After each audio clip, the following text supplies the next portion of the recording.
Now, if you're seeking solution to how you can resolve your pain and reclaim your life, then you got it. My name is Amobola Steven, and welcome to Life Well Lived by Amobola Steven. Now, my podcast focuses on self-development, with the occasion of amazing and incredible guests who come to share insight and on the topics on the professional, on the personal development and self-improvement. So today I have Dr. MitchellYass, who is a physiotherapist on the show, and he's going to blow your mind on the topic of discussion, chronic pain and the proven method of treating it. Hi, welcome to Life Well Lived by Amobola Steven, Dr. MitchellYass. Thank you for having me. I hope this will be very enlightening and people will be able to see that they have a greater ability to resolve their pain than they had any idea. Right. Now let's get to know you better. Okay. Well, I do have a doctorate in physical therapy, but the method that I employ, I developed after my medical school education, which left me fairly inept in my ability to diagnose. As a physical therapist, you're typically treating based on a referring physician's diagnosis, which typically is derived from an MRI. So you're being told that the cause of their pain is structural. So what happened was I saw there was a disconnect. I would just ask the most obvious question: where's your pain?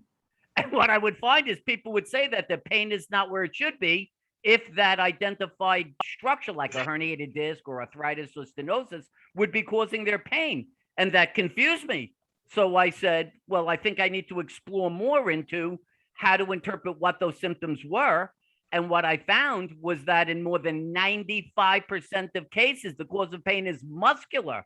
It is a muscle responsible for your eliciting your pain. And you would know that because you would see that there is a level of dysfunction. What brings on your pain? You can't bend, you can't twist, you can't sit, you can't stand, you can't reach. So you're actually identifying that the cause of the pain relates to activity. And what tissue is responsible for activity? It's muscle. Oh, great. So when should I be worried about muscle pain? So when we're talking about muscle pain, let me just give a couple of core principles. Chronic pain has never existed in the history of mankind. It's only begun since the late 1890s, the 1980s and early 1990s. So you have to say, well, what brought it on? There's a clear answer: technology, automation, advancement in electronics, which has allowed people to do things less manually. As a result of this has led to people having less muscle strength. So when they do go to do things, they are more apt to strain themselves. The average person who had to deal with chronic pain prior to the late 1980s, early 1990s was the elderly, people who would retire, right? They're the ones, they would say they have rheumatism, was the common phrase, right? I'm treating people who are in their 20s, 30s, 40s, and 50s. What happened? It's the fact that they're dependent on their phones, their iPads. They do everything visually. They're not using their bodies anymore. And as a result, they're weakening. So ultimately, the cause of muscular pain is the fact that the force requirements of activity, gravity is pushing down on you. So you got to be able to push up against gravity to do stuff. All the muscles must be strong enough, or they're going to strain and elicit pain. And they could elicit pain in the muscle. They could elicit pain in a joint that they attach to. They could refer pain, or they can impinge on a nerve that then creates pain. So that's how I've established what the cause is. And the answer is to understand which muscles are responsible and strengthen the appropriate muscles to where the force output of the muscles is greater than the force requirement of their activities. And you are pain-free and fully functional. Absolutely. Now, can you differentiate between acute pain and chronic pain? Good. Excellent. So acute pain is the exact thing that I described to you. The fact that you're trying to do activities and the force output of your muscles is not strong enough. If the force, life exists quite simply. It's a relationship between the force output of the muscles and the force requirement to the activities. If the force output of the muscles is less than the force requirement of your activities, you're going to have symptoms. If the force output of your muscles is greater than the force requirement of your activities, you're not going to have symptoms. So we need to make sure that your muscles are strong enough. So if they're not, you will have pain. When does pain begin? At the inception of the stress of tissue. So your pain's going to begin when you strain your muscle. What is chronic pain? Why do you keep having pain after all this time? Because you keep getting diagnosed through the MRI, which finds a herniated disc and stenosis or a meniscal tear or pinched nerve or arthritis. and you're being treated for that. The muscular actual cause, the tissue in distress eliciting symptom, is never identified. So you continue to strain your muscles, continue to try to do your activity, and continue to have pain. So my overriding principle is that chronic pain is a direct relationship to misdiagnosis. Right. So, can you tell me more about the Yass method? Why should I go for it instead of MRI? So we've established that the MRI finds these structural variations, and they could be found in as many people without pain as with pain. It's pretty much a well-established fact that the MRI, there's a disconnect between MRI findings and the cause of pain. My question to you is, let's say that your lower back muscle's strained, and it's the low back muscles that are eliciting your pain. How would that show up on an MRI? Let's say that you strained your hamstring and you're having pain near your knee joint. How does that show up on an MRI? Let's say that you strained your rotator cuff, not tore it, but just strained your rotator cuff, and you have an inability to move your arm. How does that show up on an MRI? It doesn't. It doesn't. So you must have a recognition that all potential causes of pain cannot be identified through the mechanism of the MRI or X-ray. Well, if not all possible causes can be identified, how do you know you're getting the right cause? Especially when those structural variations can be found in just about anybody over the age of 40, 50, or 60. It doesn't matter if you have pain or not. Doesn't matter if you're 6 foot or 5 foot. Doesn't matter if you have blonde hair or brown hair. The average person by the age of 50 or 60 are going to have structural variations. So the identification of them has nothing to do with identifying the tissue responsible for your pain. The Yass method interprets the symptoms that you're having, which are directly coming from the tissue in distress. So bones make specific types of symptoms, nerves make specific types of symptoms, and so do muscles. So by interpreting the symptoms, I can tell you exactly which tissue is responsible for your symptoms. And as I said, in more than 95% of cases, it is muscle, and it is easily resolvable through the appropriate exercise. That's what the Yass method gives you: the correct diagnosis, and when found to be muscle, the proper treatment to resolve your pain and allow you to be fully functional. Right. Now, talking about exercise, if exercise is good for pain, right? What is your thoughts on why most people feel pain after exercise? So this is you're starting to hit on something that's really, really big. So one of the great fears that people have in using my method is the idea that, oh my God, if I sit too long, I have pain. If I stand, I have pain. If I reach, I have pain. How could I possibly do exercise and not have pain? So the answer to that is the fact that when you're doing activity, you're using groups of muscles to perform those activities. Well, if there's a muscle that's weak, then that muscle doesn't have enough force output, so it's going to strain and elicit pain.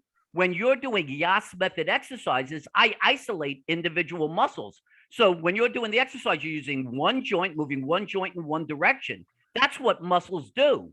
When you're doing that, there's no chance, if you're using an appropriate resistance to strengthen the muscle, to cause the muscle to have to adapt to a force that it's not capable of. So if you're doing these exercises correctly with the appropriate resistance, it's impossible to strain the muscle.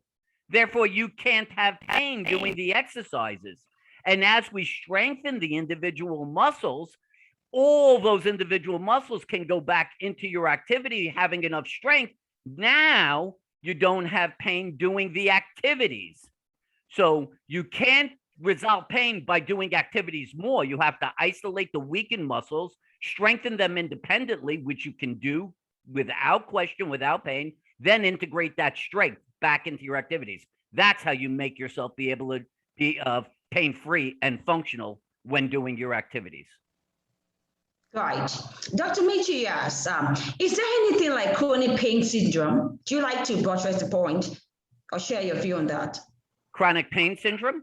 That's right. I think that, so just imagine the phrase chronic pain syndrome. And there's a lot of syndromes that are used by the medical establishment.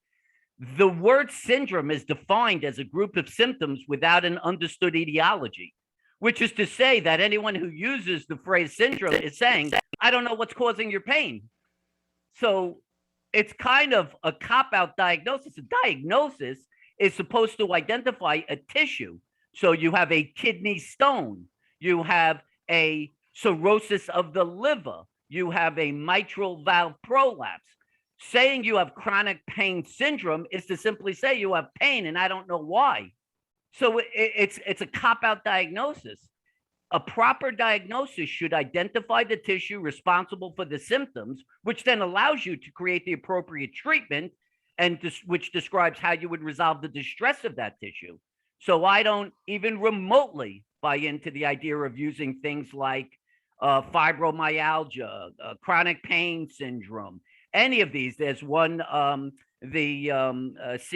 complex regional pain syndrome is a very common thing. That's what complex regional pain syndrome just says you have pain in a big area and I don't know why you're having the pain.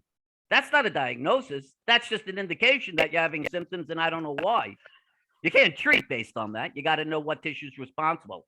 That's, again, what the Yass method, how it separates itself from the rest of the techniques used to identify and treat the cause of pain. All right. So you have a book on this chronic pain. Can you tell more about it? So I have 3 books. One is Overpower Pain, one is the Pain Cure RX, and one is the Yass Method for Pain-Free Movement. Overpower Pain is designed with the understanding that you've accepted the idea that the cause is muscular. So I'm going to talk about all the individual joints of the body, and I'm going to describe what the most common muscular cause is. The Pain Cure RX is going to give you a lot of information about why you're having problems utilizing the existing medical system, what the evidence is, why you should really probably not depend on MRIs, and then allow you to interpret your symptoms at multiple joints to understand what multiple potential muscular causes are, and then provide you with the exercises to resolve that. The Yass Method for Pain-Free Movement actually looks at functional activities. You can't sit because you have pain. You can't look at a computer because you have neck pain. You can't lift something. So it goes by the loss of function and then describes what the muscular causes are relating to that. And again, gives you the exercises to allow you to resolve it. So each book has a different purpose. All right. Thank you so much for that. So how can we access the book? Amazon is the easiest way. They're all provided on Amazon. My name is fairly easy to remember. My last name, it's YASS. So if you just look up Dr. MitchellYass, you'll be able to on Amazon see the 3 books that are available. Awesome. Quickly, Dr. Yass. So what are some of the activities that can help us, to prevent or avoid chronic pain? So here's another really, really big thing that separates me from everybody else. So if you play golf and you have lower back pain, you go to the medical establishment, they're going to say, don't play golf. You have problems sitting, people are going to say, buy a standing desk. That's not going to ever be the answer, because every time you change one of these things, if you are not conditioned for the new activity, you're just setting up a different group of muscles to strain. The answer in life is that if you want to do activity, you must be conditioned for it. If you're going to work on a computer for 10 hours a day, you better strengthen your shoulder and shoulder blade muscles so that your arms are strong and supported, so you can have your arms on that keyboard for 8 to 10 hours a day. If you sit for long periods of time, you've got to watch out about certain muscles shortening from sitting. Well, you better strengthen the opposing muscles so that they don't have the tendency to shorten and eventually elicit pain. My answer to everybody is that the Yass method is a method of empowerment. It says that anytime you want to do something, as long as you understand which muscles are involved in that activity and you strengthen them appropriately, you could do it freely and with the most amount of joy that you want to have, because you'll be confident knowing you could do it fully without developing symptoms. And that's really what the message of the Yass method is. All right. Can you quickly share with me some primary ways in which a muscle causes pain? So the 4 primary ways muscle causes pain is: 1, a muscle can strain and it can cause another muscle to compensate and eventually elicit pain. Make sure you understand this premise, that in more than 99.999% of cases, the cause of your pain is not where you're experiencing the pain. It is not there. Don't let somebody just look in where you're having your pain and say, okay, I'm going to figure it out. It doesn't work like that. The body is a chain. It works as groups, and one muscle somewhere else is going to break down. It's going to cause something else to eventually break down. That's where you're going to see the symptom. So you're going to have to figure out where that initial breakdown was. Again, that's done through the physical evaluation that is part of the Yass method. People have pain in their knee, around their kneecap, and they'll say, oh, an MRI says I have arthritis or a meniscal tear. That's the cause. That's not the cause. The kneecap is controlled by the muscle that sits above it, which is the front thigh muscle, the quadricep muscle. And the amount of tension that the kneecap has in the knee joint is based on how short or how long the front thigh muscle is. Well, the front thigh muscle is controlled by its relationship to the back thigh muscle, the hamstring. So if the front thigh muscle ends up getting too strong, it can shorten, which will cause an excessive compressive force in the kneecap, in the joint. So when you bend your knee, it's going to rub in a way that it wasn't designed. So you'll have knee joint pain, but there's nothing wrong with the structures. It's actually a muscular deficit. So joint pain can be created by muscles, weakness, or imbalance. Something people don't know. Muscles can refer symptoms. For every person who lays on their side when they sleep and wakes up with their hand numb and is being told it's from their cervical spine, that's just nonsense. The rotator cuff muscle is actually being overstretched because your arm is being moved too far forward as you lay on it. The muscle attaches from the shoulder blade to the arm bone. So it's becoming overstretched, becomes irritated, and amazingly, it refers the symptom to the hand.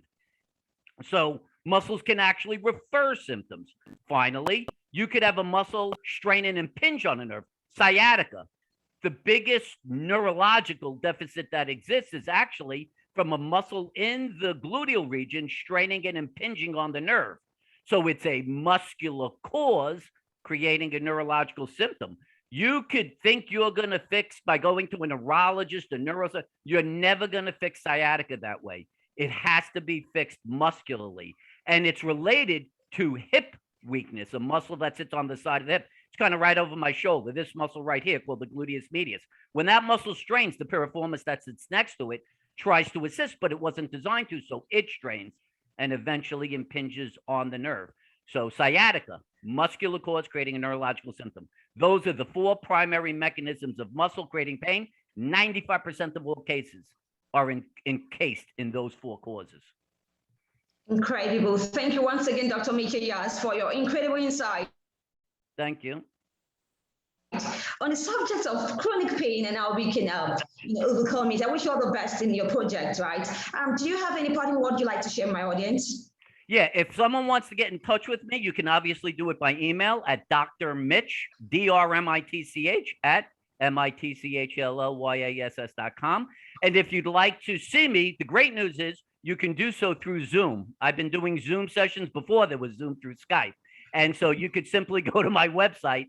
It is livewithoutpains.com, livewithoutpains, plural.com. And you could schedule a Zoom session. They're highly effective, and they're just as good as being in person for identifying and treating, as I said, more than 98% of cases of pain. All right, absolutely. We'll quickly get in touch, right? Wish you all the best once again, Dr. MitchellYass. Thank you also for your time on the show. Once again, I really appreciate this. I really had a blast on today's show. Got more exposed, right, in the subject of chronic pain and how we can overcome it. Thank you once again, and thank you, audience, for joining me on the show today. It's been an amazing time, right? I need you to stay safe always. With all my love, I talk to you soon. Great. Thank you. Bye-bye. Yeah, thank you so much. Bye-bye.